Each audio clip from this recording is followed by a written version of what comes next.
ഗാർഡനിങ്ങില് bordering എങ്ങനെ നമുക്ക് കുറച്ചുകൂടെ മനോഹരവും റിലയബിളും ആക്കാൻ കഴിയും എന്നുള്ളത് നിങ്ങളാരെങ്കിലും ആലോചിച്ചിട്ടുണ്ടോ?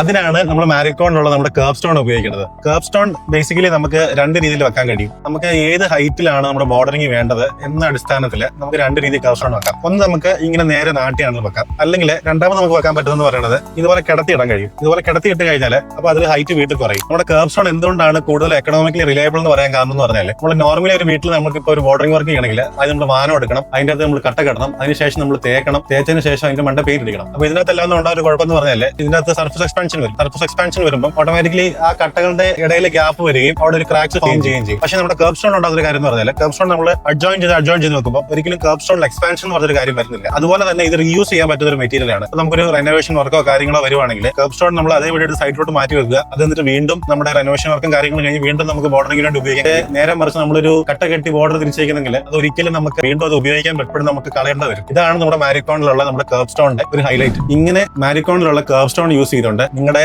ഗാർഡനിങ്ങിലെ ബോർഡേഴ്സ് കൂടുതൽ മനോഹരമാക്കാൻ കഴിയും.